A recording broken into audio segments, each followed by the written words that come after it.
করলেন, আমার ছেলে গোল্ডেন পেয়েছে, আমার ছেলে মেধাবী, সবকিছুই বললেন, সবকিছু হলো, কিন্তু জাতির ক্ষতি করলো, তাহলে শেষ পর্যন্ত কি হলো? আর এমনি তো দেশটা একেবারেই শিরকের সাথে জড়িত। এখন তো আর মানুষ মানুষ হয়ে নেই, মানুষ পশু প্রাণীর মতো হয়ে গেছে। বিবাহ করলেও মানুষকে এখন চাঁদা দেওয়া লাগে। সবাই চাঁদাবাজ, ধোঁকাবাজ, শয়তান, ইতর শ্রেণীর, নিম্ন শ্রেণীর মানুষ। প্রায় মানুষ মানবতা ভুলে গেছে, যাবে এ কথাও ঠিক। রাসূল সাল্লাল্লাহু আলাইহি সাল্লাম একদা বললেন, কাইফা বিকুম ওয়া জামানিন, তোমাদের কি হবে, যুগের কি হবে, তোমাদের কি হবে, যুগের কি হবে, যখন যুগের লোকেরা আগাছা হয়ে যাবে। মানে সমাজে আর কোনো ভালো মানুষ থাকবে না, সবাই আগাছা, সবাই হবে নিম্ন শ্রেণীর মানুষ, সবাই হবে ইতর শ্রেণীর মানুষ, সবাই হবে প্রায় খারাপ মানুষ। গাইবান্ধা, গোবিন্দগঞ্জ, রংপুর, দিনাজপুর, লালমনিরহাট, নীলফামারী, কুড়িগ্রাম, পঞ্চগড়, ঠাকুরগাঁও, এসব ডিস্ট্রিক্টের ভাষায় সমাজের মানুষেরা যেদিন হবে বেন্যার বাচ্চা বেন্যায়, আর চাঁপাইনবাবগঞ্জের ভাষায় যেদিন মানুষ হবে ছোট লোকের বাচ্চা ছোট লোক। আল্লাহর নবী বলেছেন, লোকা ইবনে লোকা, অধমের সন্তান অধম। ঢাকার ভাষায় তাকে কি বলতে হবে তা আমি বলতে পারলাম না, তবে তারা বলে অমুকের পোলা অমুক, যেটা ভাষায় নিয়ে আসা খুবই কঠিন। কিন্তু রাসূল সাল্লাল্লাহু আলাইহি সাল্লাম যেটা বলেছেন সেটা হলো, সারা পৃথিবীর প্রত্যেক এলাকায় নিম্ন শ্রেণীর ভাষা যেটা, সেটাই হলো লোকা ইবনে লোকা, অধমের সন্তান অধম, ইতরের সন্তান ইতর। নিম্ন শ্রেণীর মানুষের ছেলে, নিম্ন শ্রেণীর মানুষ যখন সমাজের দায় দায়িত্ব পালন করবে, তোমার কেন একটু লজ্জাবোধ হয় না? তোমার কেন একটু ইতস্তবোধ হয় না? তুমি কেন নির্বাচনের নাম দিয়ে ছুটাছুটি করো, দৌড়াদৌড়ি করো, মোটরসাইকেল নিয়ে ঘোরাঘুরি করো? তুমি বলো অমুকের চরিত্র ফুলের মতো পবিত্র, সবাই তো হায়ানার মতো, তোমার চরিত্র তো হায়ানার মতো। তোমাকে কতবার বললাম, জীবনে বেঁচে থাকো, বাস 5 ওয়াক্ত সালাত, হালাল রুজি, আর কোরআন তেলাওয়াত, আর আড্ডা পিটা হারাম। আড্ডা পিটা একটা হলো দোকানপাটে বসে ল্যাংটা মেয়ে দেখা, ঘন্টার ঘন্টা গল্প করা, বদনাম করা, গীবত করা। আর একটা আড্ডা পিটা হলো মোবাইলে ল্যাংটা মেয়ে দেখা, ঘন্টার ঘন্টা, রাত রাত বেশে। ওখানে দেখে তোমার মা, এখানে দেখে তোমার বাপ, আর ওই ঘরে দেখে তোমার বোন, আর এই ঘরে দেখো তুমি। গোটা বাড়িটা একবারে জেনাই সয়লাভ। এই কথা রাসূল সাল্লাল্লাহু আলাইহি সাল্লাম বলছেন যে, জাতির সামনে আমি আশঙ্কা করে গেলাম, আমার উম্মত গোপন পাপে লিপ্ত হবে, এটা আমার ভয়। জাতির সামনে আমি আশঙ্কা করে গেলাম, আমার উম্মত গোপন পাপে লিপ্ত হবে, এটাই আমার ভয়। তিনি এইভাবেই বললেন। রাসূল সাল্লাল্লাহু আলাইহি সাল্লাম বললেন, আইনানে তাজনিয়ানে জেনাহুমান নাজর, দুই চোখের জেনা হচ্ছে চোখ দিয়ে দেখা, লোজনানে জেনাহুমাল ইস্তেমাও, দুই কানের জেনা হচ্ছে কান দিয়ে শোনা, লিয়াদ জেনাহাল বাতস, হাতের জেনা হচ্ছে হাত দিয়ে ধরা, রিজল জেনাহাল মাসি, পায়ের জেনা হচ্ছে পা দিয়ে চলা, জেলাল কালব তাতামান্না তাশতাহি, অন্তরের জেনা হচ্ছে পরিকল্পনা করা, জেলানের নেশানুৎক, জিহ্বার জেনা হচ্ছে কথা বলা। এগুলো সব মাধ্যম জেনার। আল্লাহ রাসূল বলছেন, ইয়া তাহারজুলা তাহারাজাল হেমারে, গাধা যেমন গাধির সাথে মিললে লজ্জা বোঝে না, ষাঁড় যেমন গাভীর সাথে মিলে লজ্জা জানে না, মানুষ তেমন খোলা মাঠে জেনা করবে, লজ্জা বুঝবে না। সমাজের অবস্থা একেবারেই নিম্নে চলে যাবে। সমাজে কে মানুষ আর কে পশু, আর কে গরু ছাগল কুকুর সিরিয়াল, এটা বোঝা কঠিন হয়ে যাবে। যে এখন দেখতে পাচ্ছ, একটা লোক বলছে দেশের যা অবস্থা, এখানে বাড়ি করতে গেলে একে চাঁদা দিতে হয়, ওকে চাঁদা দিতে হয়, ওকে চাঁদা দিতে হয়। এখানে জমিতে যদি একটু বালু ফেলতে চায় তাহলে 10 জনকে চাঁদা দিতে হয়, বিবাহ করলেও চাঁদা দেওয়া লাগবে। তার মানে মানুষ নিচে কত চলে গেছে। পরিশ্রম করে খাও, দিনমজুরি করে খাও, নাহলে ভিক্ষা করে খাও, চাঁদাবাজি করো কেন? ধোঁকা প্রতারণা দিয়ে মিথ্যাভাবে ওষুধ লিখো কেন? টাকা চুরি করো কেন? কে তোমাকে বলেছে ইঞ্জিনিয়ার? আমি তো বলিনি। কে তোমাকে বলেছে ডাক্তার? আমি কোনোদিন বলিনি। তোমাকে আমি পশু প্রাণী, গরু ছাগল মনে করি। তুমি তো জাতির কল্যাণের জন্য কিছু করনি, না তোমার বাপ করেছে, না তোমার মা করেছে, না তুমি করেছো। যে দেখো, এই যে আসলো, এই যে মেয়েগুলো আসলো, হ্যাঁ হ্যাঁ করে হাসতে হাসতে আসলো, চলে গেল। তো এটা গরু ছাগল না, এটা পশু প্রাণী না, এটা কি ইন্দুরবে? ও কি ইহুদির মেয়ে, ও কি খ্রিস্টানের মেয়ে? ভ্যানিটি ব্যাগ নিয়ে চলে যাচ্ছে সকালে বাজারে ফ্যাশন বোরকা পরে। ও মুসলমানের মেয়ে নয়, ও কি হিন্দুর মেয়ে? নিরুপায় হয়ে বলেছি যে তুমি তোমার মাকে খালা বলে ডাকো। আমি নিশ্চিত জানি যে এটা তোমার মা, এরপরেও তোমার মাকে আমি খালা বলতে বলছি কেন? তোমার মায়ের স্বভাব ভালো নয় এজন্য, তোমার বাপের স্বভাব ভালো নয় এজন্য। তোমার বাপ মুরব্বী মানুষ, এত বড় মোবাইল হাতে নিয়ে কি করে? দোকানে বসে আড্ডা পিটে কেন? নির্বাচনের নামে তোমার বাপ দড়িয়ে বেড়াই কেন? তোমার বাপ নির্বাচনের নামে দড়িয়ে বেড়াই কেন? 5 ওয়াক্ত সালাত, বাস। হালাল রুজি, হালাল রুজির 4টা পথ। একটা হলো দিন মজুরি, সন্ধ্যায় টাকা শেষ, লাগবে না কিছু। 2, চাকরি, 25 দিনে টাকা শেষ হয়, 5 দিন ধার কর্জে চলে। 3, জমি চাষ, সমান সমান না হয় লস। 4, ব্যবসা, দিয়ে কিছু করা যেতে পারে। তো ব্যবসায়ী, আল্লাহ রসুল বললেন যারা সত্যবাদী বিশ্বস্ত ব্যবসায়ী তারা জান্নাতের নবীদের সাথে থাকবেন। তাহাজ্জুদ পড়ে নবীর সাথে থাকা যায় না, আর ব্যবসা করে নবীর সাথে থাকা যায়, এ কথা মুহাম্মদ সাল্লাল্লাহু আলাইহি সাল্লাম বলেন। আল্লাহ রসুল একদা এক সফরে ছিলেন, তো একজন সাহাবী বলছেন, আল্লাহ নবী এই দেন, আপনার জন্য আমি অজুর পানি নিয়ে এসেছি আর মেশক নিয়ে এসেছি।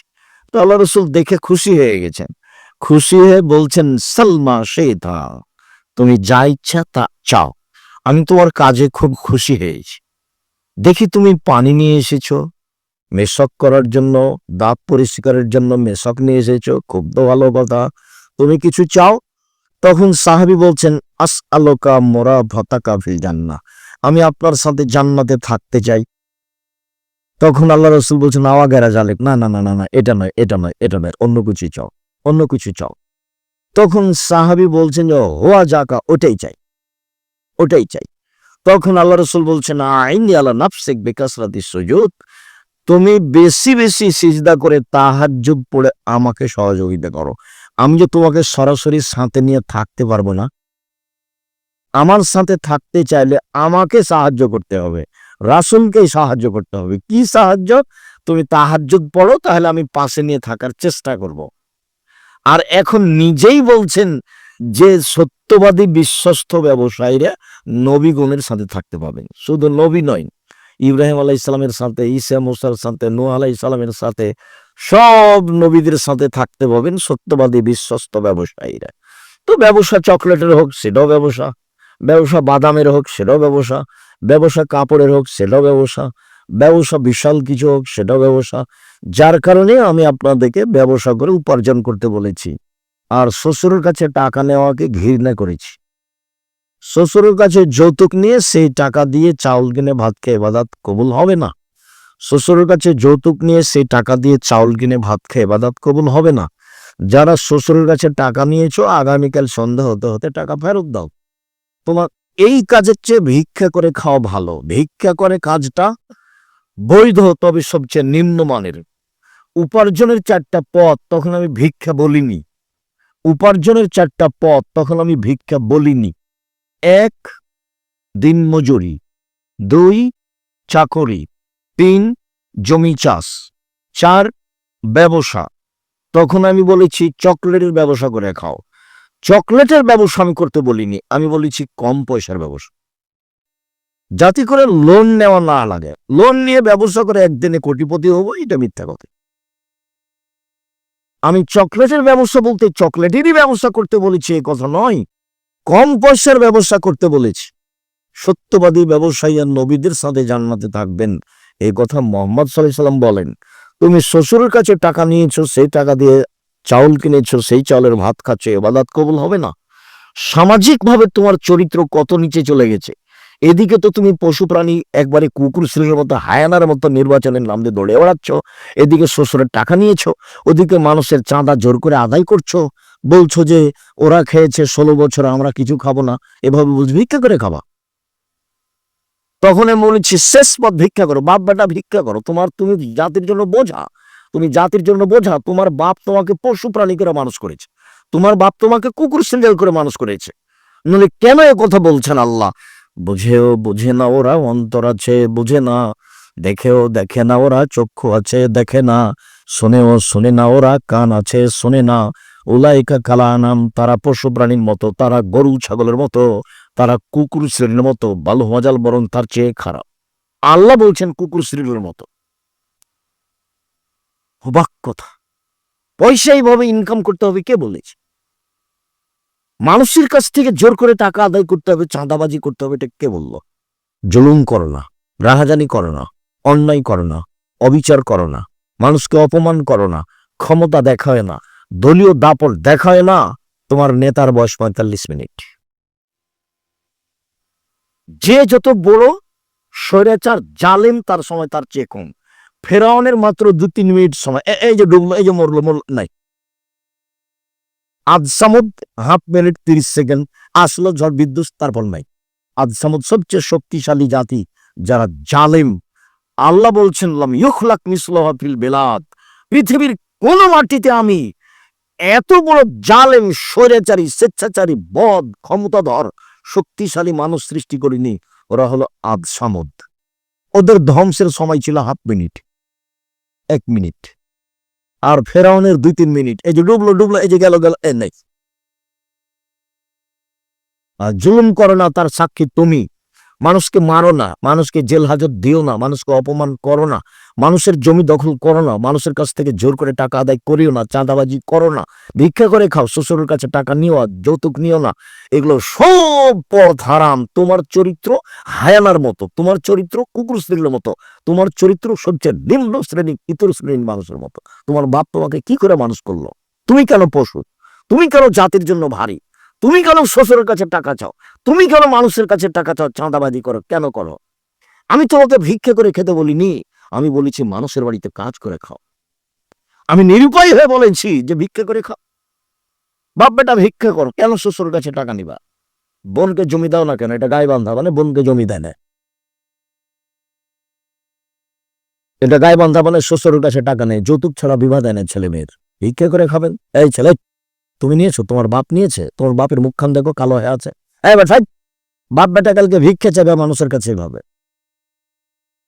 সন্ধ্যা হতে হতে টাকা ফেরত দিবা, শরম হয় না কেন? লজ্জা হয় না কেন? উপার্জনের পথ তো আছে, সহজ পথ। দিন মজুরি, সহজ পথ। চাকরি, ছোট যে কোনো জায়গায়, কোনো কোম্পানিতে, সহজ পথ। জমি চাষ, সহজ পথ। ব্যবসা, চকলেট, বাদাম। সারাদিনে 300 থেকে 500 টাকা ইনকাম করবো, সংসার চলবে ইনশাল্লাহ। অবাক কথা, জাতির জন্য তুমি ভারী হয়ে গেলে কেন? মানুষের কাছ থেকে জোর করে টাকা আদায় করতে পারে, তুমি কি দিয়ে বুঝলে? তোমার বাপ তোমাকে কি মানুষ করলো? কেন তোমার বাপ তোমাকে জন্ম দিয়েছে? তোমার বাপই সংসার বুঝে না, তোমার বাপই তোমার ক্ষতি করেছে। তোমার বাপ 14 বার বলে যে আমার ছেলে মেধা ভালো, গোল্ডেন পেয়েছে, আমার মেয়ের মেধা ভালো, গোল্ডেন পেয়েছে। কিসের ডাক্তার তুমি? কিসের ডাক্তার? 3টা এ লাগবে পরীক্ষা, তুমি 7টা দিলে কেন? 7টা দিয়েছো কেন? যে কোম্পানি টাকা দিয়েছে সেই কোম্পানি তো ওষুধ লেখে কোনে? কে তোমাকে ডাক্তার বলেছে? আমি আব্দুর রাজাক বিন ইউসুফ তুমি একদিনও বলিনি। তোমাকে আমি গরু ছাগলের মতো মনে করি, পশু প্রাণী।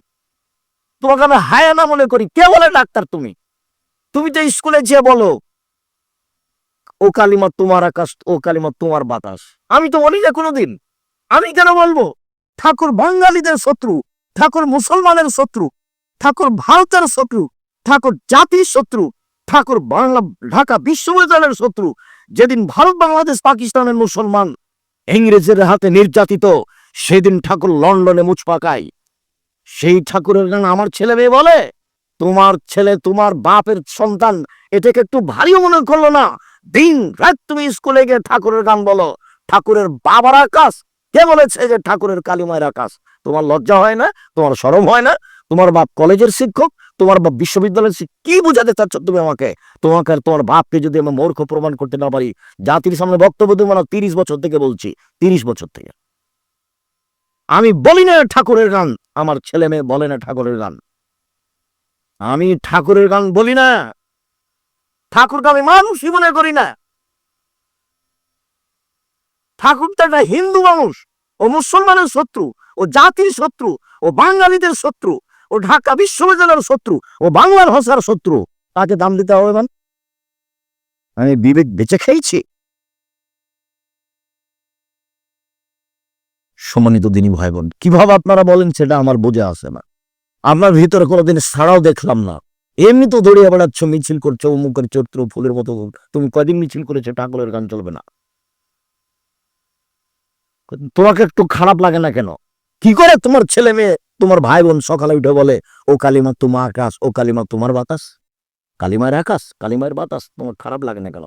বাঙালিদের জন্মই শিরক, ওর ভিত্তি শিরক, ওর খাওয়া শিরক, ওর চলা শিরক, ওর শিক্ষা শিরক, ওর ঘুমিয়ে থাকা শিরক। একবারে শিরকের মধ্যে ডুবে আছে বাঙালি। ঠাকুর একে ডুবিয়েছে। আর ঠাকুর হলো প্রিয় মানুষ, এটা হয় কি করে? আমি কি দিয়ে বলতে পারি? কোনোদিন আমি বেগম রোকেয়াকে শিক্ষিতা মহিলা বলিনি, কোনোদিন বলিনি। হায়াতে দেহ সস্তাকালীন বলবো না। কেন? বেগম রোকেয়া আপনি কেন চিনলেন না? ওই যে আপনাদের গাইবান্ধার ট্রেন স্টেশনের কথা, ঘটনা হয়তো বা আপনার পাটনায় হতে পারে। বেগম রোকেয়ার একটা কথা শোনাই, কেন আমি বলবো তাকে শিক্ষিতা মেয়ে? তোমাদের গাইবান্ধার ট্রেন স্টেশনে গাইবান্ধার মেয়েরা পর্দা করে হজ সফরে যাবে। তো 5-6 জন মহিলা একসাথে বের হয়েছে, ওর বাপ আছে বা চাচা আছে, ওরা একসাথে যাবে। তো গাইবান্ধাতে প্ল্যাটফর্মে বসে আছে। তো বেশি পর্দা করে সেজন্য একটা বড় চাদর দিয়ে ওরা 4-5 জন মহিলাকে এভাবে ঢেকে রেখেছে। ওর চাচা বা ওর বাপ যে বাইরে গেছে। এখন ওই স্টেশন মাস্টার প্ল্যাটফর্ম খুঁজছে, দেখি কোথায় কি আছে। তো এক জায়গাতে দেখছে যে একটা বড় চাদর ঢাকা আছে, মনে করছে একটা বস্তা। তখন পাঁদে দেখা, এইটা কিসের বস্তা, এটা কিসের বস্তা? পর্দাকে নিন্দা করছে বেগম রোকেয়া, পর্দাকে দেখাচ্ছে ওরা ঢাকা আছে সেজন্য। বেগম রোকেয়া কিভাবে দেখাচ্ছে? পা দিয়ে দেখাচ্ছে এটা কিসের বস্তা, এটা কিসের বস্তা। বেগম রোকেয়া জানে না আমি তাকে শিক্ষিতা মেয়ে বলবো? তোমার বুদ্ধি হারাচ্ছে, তোমার বিবেক হারাচ্ছে। তুমি পশু প্রাণীর মতো, তুমি ইতর শ্রেণীর মানুষ। তুমি বলো গা, যাও তুমি মিছিল করে বলো গা। তোমার বাপটা তোমাকে যদি আমি, তোমার জাতিকে যদি আমি মূর্খ প্রমাণ করতে না পারি, জাতির সামনে বক্তব্য দেবো না। 30 বছর থেকে বলছি, 30 বছর থেকে। জাতির জন্য বোঝা কেন? চাঁদাবাজি করে তোমাকে খেতে হবে কেন? তুমি নিম্ন শ্রেণীর মানুষের পিছনে দৌড়াও কেন? 100 খান মোটর সাইকেল নিয়ে ইতর শ্রেণীর মানুষের পিছনে দৌড়াও কেন? আল্লাহ রসুল বলছে ও লোকা ইবনে লোকা, ও নেতা মানে ও লোকা ইবনে লোকা, ও অধমের সন্তান অধম, ও গাইবান্ধার ভাষায় ও বেন্ডের বাচ্চা বেন্ডে। আমি তার নাম নিই না, তুমি তার সাথে দৌড়িয়ে বেড়াও পিছিয়ে পিছিয়ে 1000 খান মোটর সাইকেল নিয়ে। আমি তার নামটা নিই না। গাইবান্ধার ভাষাতে আল্লাহ রসুল বলছিল বেন্ডের বাচ্চা বেন্ডে। আর ওই চাঁপাইনবাবগঞ্জের ভাষাতে আল্লাহ নবী বলছেন হলো ছোট লোকের বাচ্চা, ছোট লোক। ওর পিছনে আমি ঘুরবো মানে? আমি মানুষের বাড়িতে কাজ করে খাই, সারাদিন কাজ করে বিকালে 500 টাকা পাই, বাস 5 ওয়াক্ত সালাত আদায় করে ঘুমিয়ে যায়, এই তো আমার কাজ। ওর পিছনে আমি ঘুরবো কেন? আমি তো বলবো ঘুরি না। আমি তো দোকানের সামনে বসতে বলিনি। আমি বলেছি দোকানে গিয়ে বলতে হবে আসসালামু আলাইকুম, লবণ আছে? জি আছে, 1 কেজি লবণ দেন। মরিচ আছে? কাঁচা মরিচ জি আছে, 200 মরিচ দেন। বাস টাকা দেওয়া হয়েছে, আসসালামু আলাইকুম। আর তুমি যদি আমাকে বলো, তা আমি এ যাবৎ জীবনে কোনোদিন চায়ের স্টলে বসিনি, জীবনে কোনোদিন। তো বেঁচে আছি তো? কই বেঁচে নেই, মরে গেছি? আমার মা যখন আমাকে বাড়ি থেকে বিদায় করতো পড়ার সময়তে, তখন বলতো 4টে কথা। 1, দোকানে বসিও না। 2, প্রাইভেট পড়ায়ও না। 3, বন্ধুতালি করো না। 4, মানুষের বাড়িতে খায়ও না। আমার মা পিছে পিছে হাঁটতেন আর বলতেন 1, দোকানে বসিও না। 2, প্রাইভেট পড়ায়ও না। 3, বন্ধুতালি করো না। 4, মানুষের বাড়ি দাওয়াত খায়ও না। এভাবে আমার মা বলতেন আর পিছে পিছে হাঁটতেন। তুমি দোকানে বসে আড্ডা পিটো কেন? ওই যে এখন দেখো আড্ডা পিটছে। আজকে এখানে প্রোগ্রাম, তুমি দোকানে বসে আছো কেন? যে তোমার বোন আসলে, হ্যাঁ করে আসলে, আবার চলে গেল কেন? আমি জবাব দেবো? আমি কেন দেবো? তুমি দাও, তোমার বাপ দেখ, তোমার মা দেখ। আমি তো এমনি বলিনি তোমার মা নয়, এটা তোমার খালা। আমি ওটা এমনি বলিনি, ওটা তোমার বাপ নয়, ওটা তোমার চাচা। ও তোমাকে ধ্বংস করেছে, তোমার বোনকে ধ্বংস করেছে। তোমার বোনের নখটা বড়, জবাব আমি দিব। ইহুদি খ্রিস্টানদের পতিতালয়ের মেয়েদের নখ বড়। ইহুদি খ্রিস্টানদের পতিতালয়ের মেয়েদের নখ বড়। তোমার বোনের নখে নেল পালিশ আছে। ইহুদি খ্রিস্টানদের পতিতালয়ের মেয়েদের নখে নেল পালিশ থাকে। ইহুদি খ্রিস্টানদের পতিতালয়ের মেয়েদের নখে নেইল পালিশ থাকে। তোমার বোনের নখে নেইল পালিশ আছে, জবাব আমি দিব। তোমার বোনের কপালে টিপ আছে। হিন্দু মেয়েকে বিবাহ করার 10টা পদ্ধতি আছে, তার একটা পদ্ধতির নাম রাক্ষসী বিবাহ। মেয়ের বাপ বিবাহ দিবে না, ছেলেটা বিবাহ করবে। যদি কপালে টিপ দিতে পারে তাহলে বিবাহ হয়ে গেছে। এর নাম রাক্ষসী বিবাহ। সেই হিন্দুদের টিপ তোমার বোনের কপালে কেন? কে জবাব দিবে? আল্লাহ নবী বলছেন, যে ভুরু তুলে চিকন করে তার উপরে অভিশাপ, যে পরচুলা ব্যবহার করে তার উপরে অভিশাপ, যে শরীরে উল্কি করে নেয় ট্যাটু, সে তার উপরে অভিশাপ, যে পরচুলা ব্যবহার করে তার উপরে অভিশাপ। রাসূল সাল্লাল্লাহু আলাইহি ওয়াসাল্লাম বলছেন, যে দাঁত ছিলে চিকন করে তার উপরে অভিশাপ। সব তোমার বন করছে, জবাব আমি দিব? আমি কিন্তু দেবো? এই জবাব তো আমি দিব না।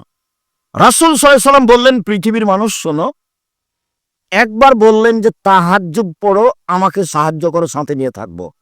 আর এখন বলছেন, শোনো, সত্যবাদী ব্যবসায়ীরা নবীর সাথে থাকবেন। আবার বলছেন, শোনো, কেউ যদি 2 জন মেয়ের লালন পালন করে, সেই পিতার আমি জান্নাতে একসাথে এভাবে থাকবো। 2 জন মেয়ের লালন পালন। তখন কি লালন পালন? তখন বলছেন, 1 আল্লাহ মাহন্না, মেয়েকে বিদ্যা শিখিয়ে দিল।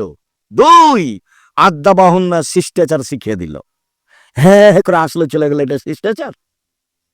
ওই যে গল্প করছে এখন, এটা শিষ্টাচার? ওই যে দোকানে বসে জিনিস কিনছে দাঁড়িয়ে, এখন এটা শিষ্টাচার?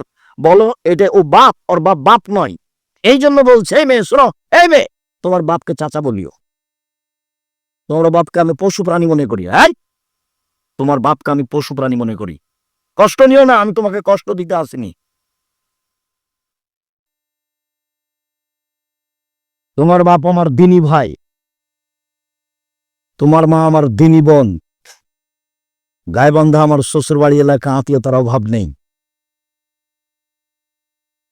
কাজেই আমি কষ্ট দিতে আসিনি, আমি দুঃখিত। আপনার ছেলে মেয়ের জবাব আমি দেব না আপনি দিবেন? এইটার কি উত্তর আপনার কাছে আছে? ছেলে মেয়ে জাতির জন্য বোঝা হলো কেন? মেয়ে এমন হলো কেন? কে জবাব দিবে? মা দিবে, ওর বাপ দিবে। আল্লাহ নবী বলছেন যে ওই বাপ আমার সাথে জান্নাতে থাকবে। কে? 1 মেয়েকে বিদ্যা শিখিয়ে দিল, 2 শিষ্টাচার শিখিয়ে দিল। বলতো, ওই ফ্যাশন বোরকা পরে ভ্যানিটি ব্যাগ হাতে করে চলে যাওয়া বাজারে, এটাই কি শিষ্টাচার? কি দোলা ভাইয়ের সাথে এসেছে, আর এটা তো গাইবান্ধাতুরা হিসেবে একটু কম বদনাম করিয়েন। আচ্ছা ঠিক আছে, কমই করছে। জামাই এসেছে, তো শাশুড়ি বলছে যুবতী মেয়েকে, তোর দুলা ভাইকে চা দিয়াই, পানি দিয়াই, পান দিয়াই, খাবার দিয়াই। তো একটা তো বিবাহ সূত্রে দিয়েছেন, আর একটা এমনি ফাও দিলেন কেন? এটা তো কোলে করে নিয়ে বসে আছে। আপনি শ্বশুর, এটা চোখে পড়ে না? আপনি শাশুড়ি, এটা চোখে পড়ে না? কেন পড়ে না এটা চোখে? জামাই বাড়িতে এসেছে, খাবার দিবেন আপনি, ভাত দিবেন আপনি, পানি দিবেন আপনি, সবকিছু করবেন আপনি। তো আপনি আপনার মেয়েকে পাঠালেন কেন? কেন পাঠালেন?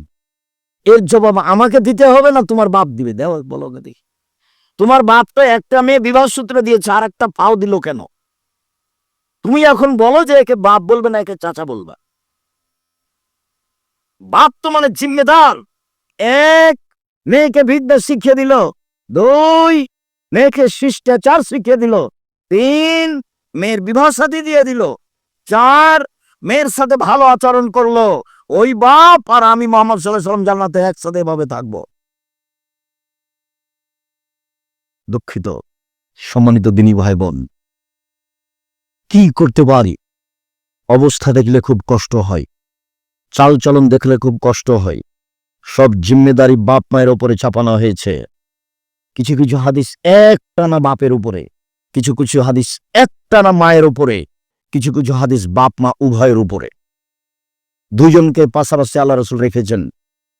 একবার বলছেন যে কুল্লু মাউলুদিন ইউলাদ আলাল ফিতরা, প্রত্যেকটা ছেলে মেয়ে ইসলামী ধারণ ক্ষমতা নিয়ে জন্মগ্রহণ করে। প্রত্যেকটা মেয়ে ইসলামী পোশাক পরতে পারবে, এই ক্ষমতা তার ভিতরে আছে। প্রত্যেকটা ক্ষমতা তার ভিতরে আছে। প্রত্যেকটা ছেলে প্যান্টটা টাকনোর উপরে রাখতে পারবে, এই ক্ষমতা তার ভিতরে আছে। কিন্তু টাকনোর নিচে রাখলো কেন?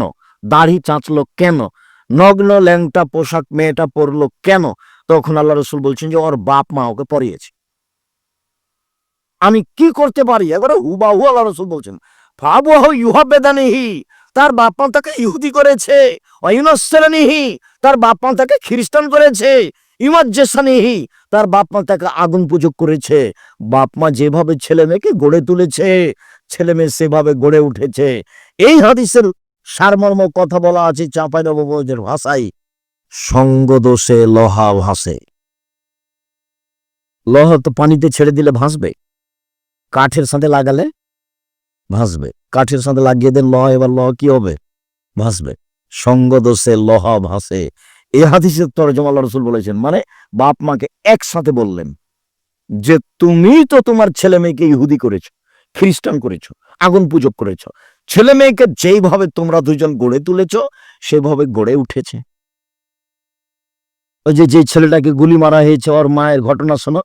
কোন সময়তে? মানে আজানের পরে গেলে পিটাবে ওর মা। দেখো ওদের বিবরণে, এশার সালাতের পরে যদি বাড়িতে ঢোকে তাহলে ওর মা কি করবে? পিটাবে। ওইটা মা, আর তোমার মা নয় এটা? এই যে তোমার বোনে হ্যাঁ হ্যাঁ করে চলে গেলে হাসতে হাসতে, ওর মা নাই? ও কি হিন্দু মেয়ে নাকি? ও কি খ্রিস্টান মেয়ে? তো এভাবে গেল কেন? ওর মা নাই, ও এমনি এসেছে দুনিয়াতে। তো কি মা ও? কি মা? মা কাকে বলে? রাসূল সাল্লাল্লাহু আলাইহি সাল্লাম একটানা মহিলাকে বলেছেন, মাকে বলেছেন একটানা। যেমন আগের হাদিসটা বললেন, একটানা বাপকে। এক, বিদ্যে শিখিয়ে দিল বাপ। দুই, শিষ্টাচার শিখিয়ে দিল বাপ। তিন, মেয়ের সাথে ভালো আচরণ করলো। চার, বিবাহ দিয়ে দিল। তাহলে সেই মেয়ের পিতা আর আমি জান্নাতে একসাথে থাকবো। সবটুকুই বাপের জন্য। এবার দেখেন, সবটুকু মায়ের জন্য। যেটা বলতে যাচ্ছি সেটা খুব ভালোভাবে জানা আছে। জাবের রাদিয়াল্লাহু তাআলা আনহু বলেন, সফর থেকে আসছিলাম, আমরা মদিনায় ঢুকবো। তখন আল্লাহ রাসূল বলে, এই থামো থামো, সবাই এখানে থাকো, আমরা সকালে মদিনায় ঢুকবো। তখন জাবের রাদিয়াল্লাহু তাআলা আনহু বললেন, আল্লাহর নবী, আমি নতুন বিবাহ করেছি, আমাকে বাড়ি যেতে অনুমতি দেন। তখন আল্লাহ রাসূল বলছেন সাল্লাল্লাহু আলাইহি সাল্লাম, ও তুমি নতুন বিবাহ করেছো? তো কুমারী মেয়ে বিবাহ করেছো না তালাক প্রাপ্তা মেয়ে বিবাহ করেছো? তো জাবের রাদিয়াল্লাহু তাআলা বললেন যে তালাক প্রাপ্তা মেয়ে বিবাহ করেছি, বেশি বয়সের মেয়ে বিবাহ করেছি। কেন? কম বয়সের মেয়ে কেন বিবাহ করলে না? তুমি তার সাথে খেলতে, ও তোমার সাথে খেলতো। তুমি কুমারী মেয়ে কেন বিবাহ করলে না? তুমি তার সাথে খেলতে, ও তোমার সাথে খেলতো। এই পর্যন্ত আল্লাহ রাসূল বললেন। তখন জাবের রাদিয়াল্লাহু তাআলা বলছেন, আল্লাহর নবী শোনেন, আমার আব্বা উহুদের যুদ্ধে শহীদ হয়েছেন, 9 জন মেয়ে রেখে আমার 9 জন বোন আছে। আল্লাহ নবী শোনেন, আমার আব্বা উহুদের যুদ্ধে শহীদ হয়েছেন, 9 জন মেয়ে রেখে আমার 9 জন বোন আছে। আকরাহুনা তাযাওয়াজা মিসলাহুন্না, ওদের সমবয়সের কম বয়সের মেয়েকে বিবাহ করা পছন্দ করিনি 4টা কারণে। বেশি বয়সের মেয়ে বিবাহ করেছি 4টা কারণে। আমার বোনদের সমবয়সের মেয়েকে বিবাহ করা পছন্দ করিনি 4টা কারণে। বেশি বয়সের মেয়ে বিবাহ করেছি 4টা কারণে। এক, লিতুআল্লিমাহুন্না, আমার স্ত্রী যেন আমার বোনদেরকে বিদ্যা শিখাতে পারে। দুই, অলিতুরাজ্জিলাহুন্না, আমার স্ত্রী যেন আমার বোনদেরকে শিষ্টাচার শিখাতে পারে। শিষ্টাচার কি জিনিস? শিষ্টাচার কি জিনিস? তুমি বলো।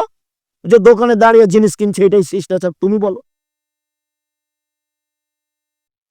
এই যে ল্যাংটা হয়ে চলে যাচ্ছে প্যান্ট পরে স্কুলে, এটাই শিষ্টাচার? তুমি বলো। নগ্ন পোশাক পরে স্টেজে চলে যাচ্ছে স্কুলে, তুমি বলো এটা শিষ্টাচার? বড় মোবাইলে তোমার বোন দিন রাত ল্যাংটা মেয়ে দেখছে, পুরুষ দেখছে, বলো এটাই শিষ্টাচার? আরে মানুষ পশু প্রাণী হয়ে গেলেও তার কখনো বুঝে যে এটা খারাপ। তুমি তো বলতে পারবে না এটা শিষ্টাচার। তাহলে হচ্ছে কেন? আমি বেশি বয়সের মেয়ে বিবাহ করেছি যাতে করে আমার স্ত্রী আমার বোনদেরকে শিষ্টাচার শিখাতে পারে। তিন, বলে তুরাজ্জিলাহুন্না, যাতে করে আমার স্ত্রী আমার বোনদের মাথার চুল চিরুনি করে সাজগোজ করে পরিপাটি করে রাখতে পারে।